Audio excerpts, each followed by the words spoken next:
আসসালামু আলাইকুম। তারেক টিভিতে আপনাদেরকে আবার স্বাগতম। আজকেও একটা নতুন ধান দেখাবো। নতুন ধান বলতে আমার জানাই ছিল না যে আমন মৌসুমে ২৯ ধান এত ভালো হয়। একদম এই চড়ার মধ্যে ফার্স্ট আমার মনে হয় সর্বোচ্চ ফলন। এত ধান হয়েছে, এত দেখাই একটু আপনাদের কাছ থেকে। ২৯ ধান সম্পর্কে আপনাদের নতুন আর কোনো তথ্য দেওয়ার নাই, আপনারা জানেন। কিন্তু ২৯ ধান যে এত ভালো হয় এই আমন মৌসুমে, আমি না দেখলে বিশ্বাসই করতে পারতাম না। একটু আপনাদের কাছ থেকে দেখাই। আমন মৌসুমে ধান তো হয় না, আমন মৌসুমে এটার উচ্চতাটা যদি আপনাদের দেখাই, বাবা ওয়াও, দেখেন একটু কাছে দেখাই। এ পাশে হলো ২৮ ধান, এটা হলো ২৯। একটু দেখেন, একদম কেসি ছাটা ধান বলে। কেসি ছাটা মানে কোনো জায়গায় মনে হচ্ছে না যে একটু ভাইজরে আছে, এরকম না, অস্থির ধান। আরে খোদা, আল্লাহ দিছে, আল্লাহর দান আসলে। মাই গড, যাই হোক, এত সুন্দর ধান। একটু আপনারা একটু দেখেন, এটা কিন্তু ২৯ ধান, এবং এটা অবশ্যই কোন মৌসুমে? আমন মৌসুমের, কিন্তু আমনের ধান।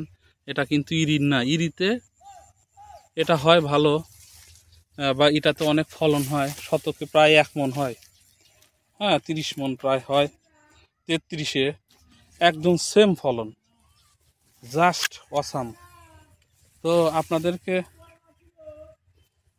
কৃষক ভাই, আপনাদেরকে অনুরোধ করব, বিভিন্ন ধরনের ধান দেখাইছি, আরও দেখাবো, আপনারা দেখতে থাকবেন। তো ধানটা চাষ করার আগে অবশ্যই আমার এই ভিডিওটা আপনারা দেখবেন। অবশ্যই আপনাদের অনুরোধ থাকলো, এই ভিডিওটা দেখবেন। এবং ২৯-এর কিন্তু আপনারা যে কোনো বীজ নেবেন না।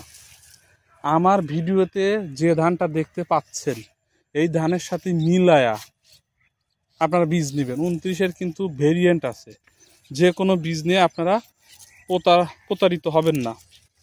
আপনারা অবশ্যই ভিডিওটা ভালোভাবে দেখবেন, টেনে টেনে জুম করে বিভিন্নভাবে দেখে এই ধানটাই চাষ করার চেষ্টা করবেন। বর্ষা মৌসুমে বা আমন মৌসুমে আমাদের খুব একটা ভালো ধান হয় না, ফলন হয় না। আমি নিজেও জানি ফলন হয় না, কিন্তু এটা দেখার পরে আমি অবাক হয়েছি। আসলেই এত ফলন, ও মাই গড, এত ফলন, মাশাল্লাহ মাশাল্লাহ। যাই হোক, আল্লাহর হাজার শুকরিয়া। আপনাদের হয়তো বর্ষা মৌসুমে বা আমন মৌসুমে এত ভালো একটা ফল সম্পর্কে, ধান সম্পর্কে ভিডিও দিতে পারবো, জানাতে পারবো, আমি কখনোই ভাবতে পারি না। এই ধানটা পেয়ে আমিও খুবই খুশি। আর আপনাদেরকে যেটা বারবারই বলি, আমার চ্যানেলটা এখনও যারা সাবস্ক্রাইব করেন নাই, প্লিজ সাবস্ক্রাইব করুন। আর যারা অলরেডি সাবস্ক্রাইব করছেন তাদের তো অসংখ্য ধন্যবাদ জানাবই। আর আমার ভিডিওটা আপনারা লাইক দিলেই কিন্তু ভিডিওটা সবার কাছে পৌঁছাবে, বা শেয়ার দিলে সবার কাছে পৌঁছাবে, এবং সবাই জানতে পারবেন। আমাদের দেশে কিন্তু আমাদের অন্য তেমন কোনো প্রযুক্তি নেই যার মাধ্যমে আমরা এগিয়ে যেতে পারবো। তো কৃষিটাকে যদি আমরা উন্নতি করতে পারি, তাহলে কিন্তু একমাত্র এগিয়ে যাওয়া সম্ভব। তো এই বলে আজকের ধানের ভিডিওটা এখানেই শেষ করছি। সবাই ভালো থাকবেন, আল্লাহ হাফেজ।